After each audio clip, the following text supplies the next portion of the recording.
This is John W. Whitehead, author of Battlefield America, The War on the American People, bringing you a message about the state of our nation.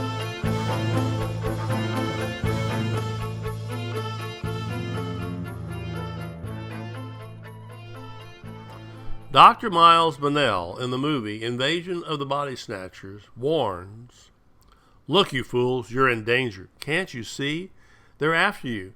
They're after all of us, our wives, our children. They're here already. You're next." Folks, it's like Invasion of the Body Snatchers all over again, but in the present day. The nation is being overtaken by an alien threat that invades bodies, alters minds, and transforms freedom-loving people into a mindless, compliant, conforming mob intolerant of anyone who dares to be different, let alone think for themselves.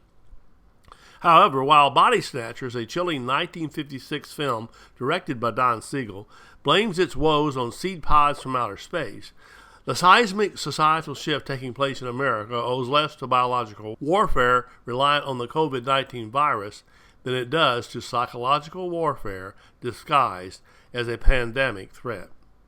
As science writer David Robson explains, and I'm quoting, "Fears of contagion lead us to become more conformist and tribalistic and less accepting of eccentricity. Our moral judgments become harsher and our social attitudes more conservative when considering issues such as immigration or sexual freedom and equality. Daily reminders of disease may even sway our political affiliations. Various experiments have shown that we become more conformist and respectful of convention when we feel the threat of a disease.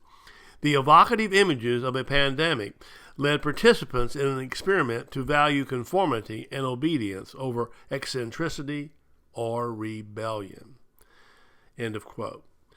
Folks, this is how you persuade a populace to voluntarily march in lockstep with a police state and police themselves and each other by ratcheting up the fear factor, meting out one carefully calibrated crisis at a time, and teaching them to distrust anyone who diverge from the norm. This is not a new experiment in mind control.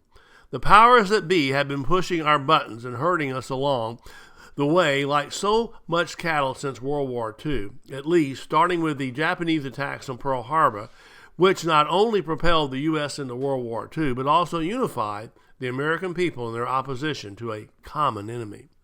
That fear of attack by foreign threats, conveniently torqued by the growing military-industrial complex, in turn gave rise to the Cold War era's Red Scare, promulgated through government propaganda, paranoia, and manipulation. Anti-communist sentiments boiled over into a mass hysteria that viewed anyone and everyone as suspect. Your friends, the next-door neighbor, even your family members could be a communist subversive.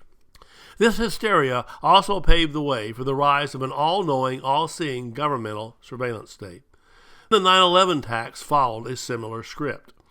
A foreign invasion mounts an attack on an unsuspecting nation. The people unite in solidarity against a common foe, and the government gains greater wartime powers, surveillance powers, that is, that conveniently enough become permanent once that threat has passed.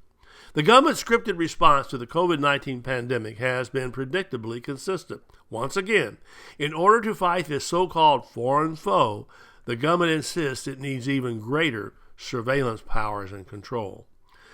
As we've seen since 9/11 and more recently with the COVID lockdowns, those in power have always had a penchant for enacting extreme measures to combat perceived threats. Yet no matter the threat, the underlying principle remains the same.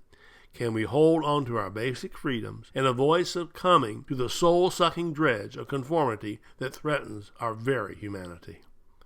This conundrum is at the heart of the 1956 classic Invasion of the Body Snatchers, which was based on a 1954 science fiction novel by Jack Finney and later remade into an equally chilling 1978 film by Philip Kaufman. Body Snatchers is set in a small California town, which has been infiltrated by mysterious pods from outer space that replicate and take the place of humans, who then become conforming non-individuals. Miles Bennell, the main character, is the local doctor who resists the invaders and their attempts to erase humanity from the face of the earth. Yet Siegel's film delves beneath the surface to confront an even more sinister threat, the dehumanization of individuals, and the horrifying possibility that humanity could become infused as part of the societal machine. Central to the film is one key speech delivered by Miles Bennell while hiding from the aliens. And I quote, "In my practice, I see how people have allowed their humanity to drain away. Only it happens slowly instead of all at once. They didn't seem to mind. All of us, a little bit. We harden our hearts, grow callous. And when we have to fight to stay human, do we realize how precious it is?" Folks, as Siegel makes clear, it's not communists or terrorists or even viral pandemics that threaten our well-being. When all is said and done, however, the real threat to freedom in the fictional world of Body Snatchers and in our present-day America is posed by an establishment, be it governmental, corporate, or societal, that is hostile to individuality and those who dare to challenge the status quo.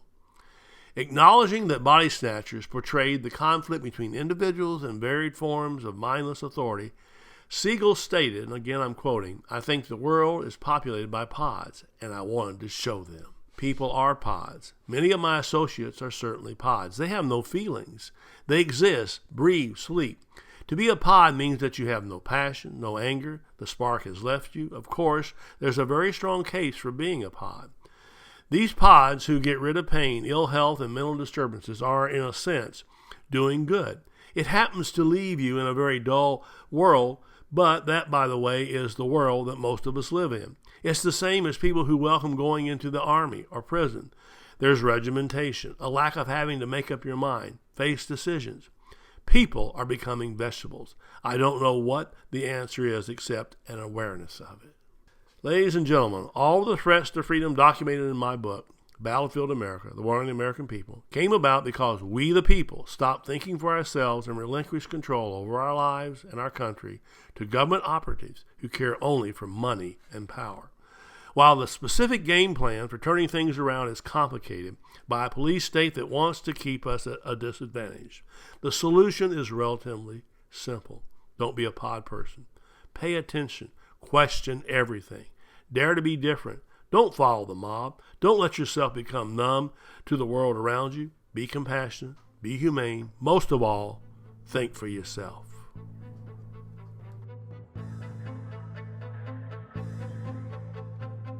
The Rutherford Institute is doing its part to push back against the police state and make the government play by the rules of the Constitution. But we can't fight these battles alone.